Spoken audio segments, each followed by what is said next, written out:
In this video, we're covering topics that are concerning music educators everywhere and why they should be on your mind.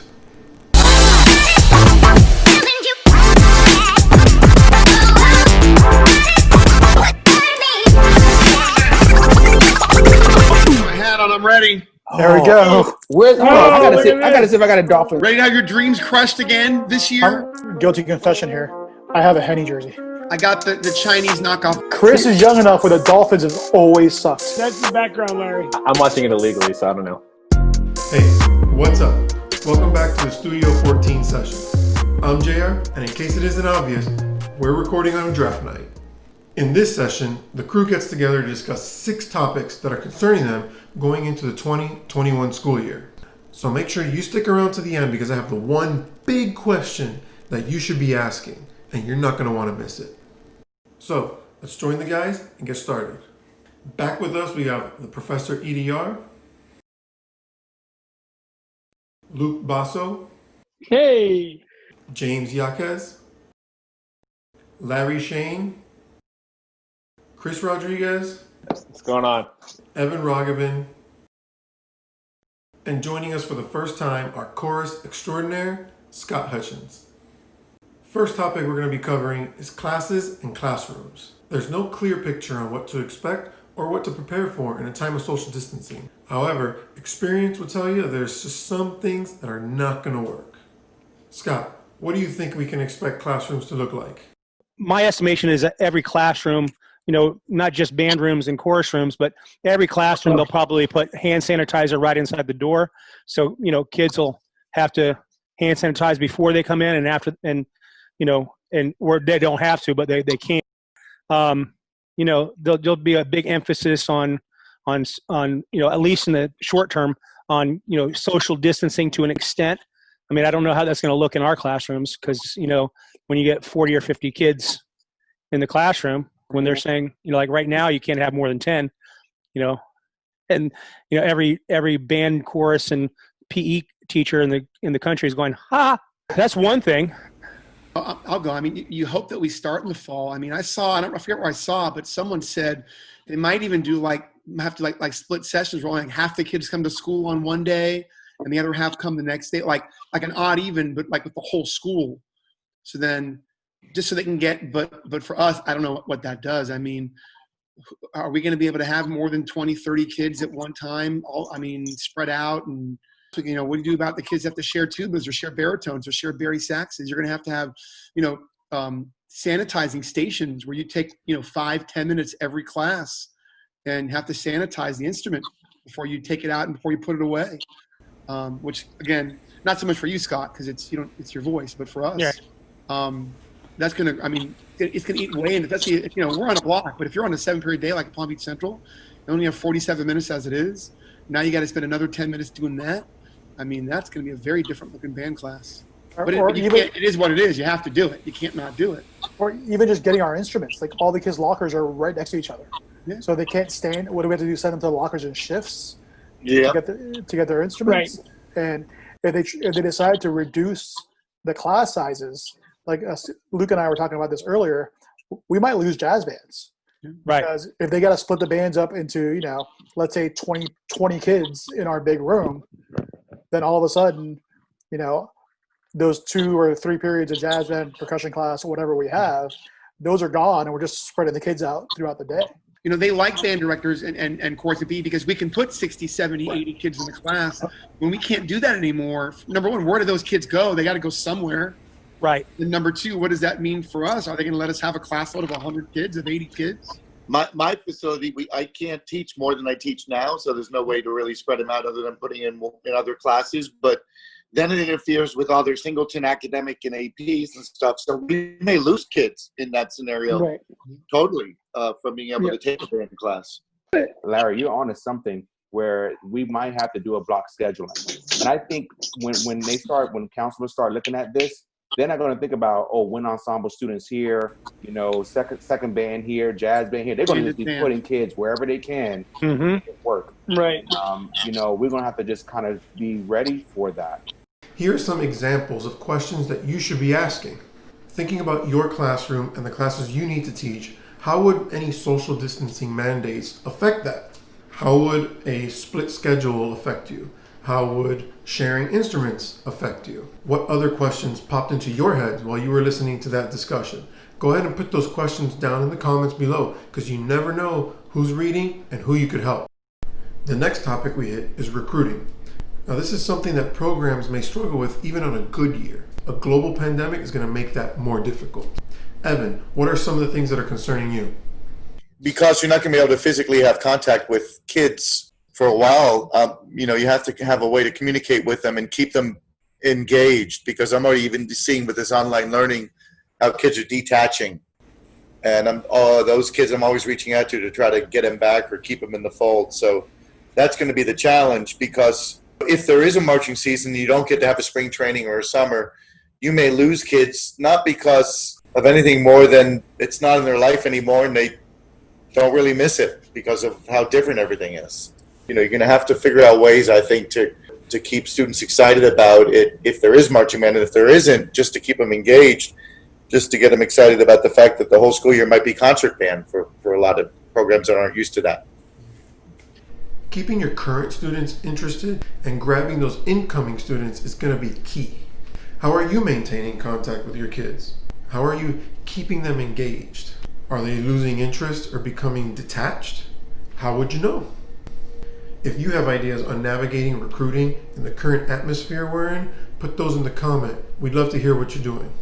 Topic number 3 is student leadership. Most programs begin to interview and select their leadership around the same time of the year.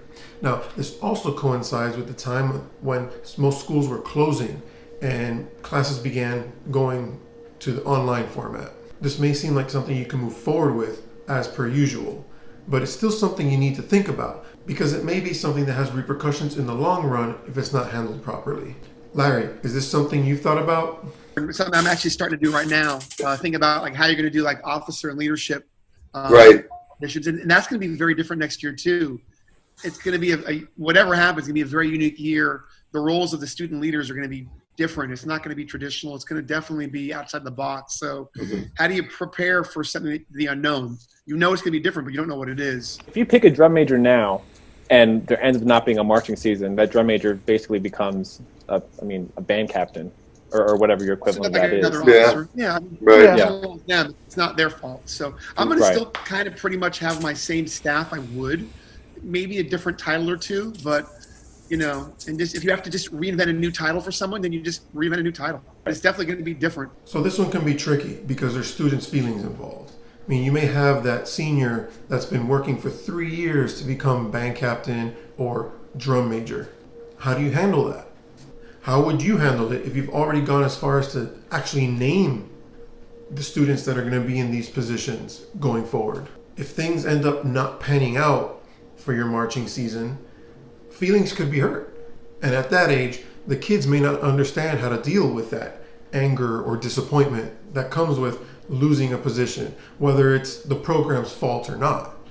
Have you thought about strategies for helping your students deal with the disappointment of the season being canceled? This could be a very touchy subject, and a lot of people have very strong opinions about it. Put those opinions in the comments below and let us know where your head's at. The fourth topic we're going to discuss is band fees or fair share. Now, as a visual designer who's never actually been in a band director position, I don't have much experience with this. So we're just going to go ahead and jump right into the conversation with the guys. Also, the other thing I was going to say, Chris, I don't know how it works in your county, but directors need to reevaluate their fees. I don't think your area is very much of an area where they charge a lot of fees. Yeah, Mayor's usually pretty good about fees and stuff, but we still need to reevaluate. Yeah, you need to reevaluate what you're doing with that. I mean, if you have a community, penny next year, not a penny. Yeah, I mean, if you have a community that's used to like even paying like my group pays $300 a year, and for some of those kids it's a stretch, and that's really not that high if you look around the country. But even with this, it's $30 a month. Yeah, $30 a month. But even with this, that might need to be curtailed a little bit. Right. And it's nobody's fault. It just is what it is. Yeah. You can't penalize them. You could, but why would you do that? Right. I don't know how there could be any band fee this year. I really don't. I mean, I think There are so many families furloughed. There are so many people that's going to take a major pay cut. I don't know if I was a manager right now, and in my mindset, I don't know if I can charge a fee. I mean, now I know that's going to be hard, but it's just, I don't know how you can do it. Well, the question that I run into, because I already talked to my band parents about reducing ours to about 200, is we still have to pay for assessment, and assessment's like $7,000. You know, so it's not like even just doing the minimum of doing assessment is still a lot of money. You know, I think a lot of directors are missing is, let's say they do say, hey, let's get back to normal August 1st. You know, we're back to normal. Go. You can do everything you want. What, you know, people are thinking, oh, if we have enough rehearsals, we can get it done. What they're not thinking about is the financial situations that everyone's going to be in. We're heading into like a major recession / maybe even depression. How many of your band parents are out of work? How many of them lost their business? You know, there's all this stuff, and now I'm going to charge, you know, whatever I deem an appropriate, you know, marching band fee or fair share. I just don't see it happen. Most band directors will tell you that the thing that scares them the most is dealing with money. Have you considered how realistic it's going to be for parents to pay the fees that you're putting into place? Have you already made commitments to things that you are planning on having money come in during the summer or into the fall? What if now most of the parents can't afford to pay that? Where does that leave you? This is a topic that requires serious thought and planning. The fifth topic is one that could probably stop you dead in your tracks. After school activities. Will they be allowed? Luke, do you see any of this stuff getting cut? That will be the thing. That will be the school district saying, see, look what we're doing. And that'll be the most visible thing.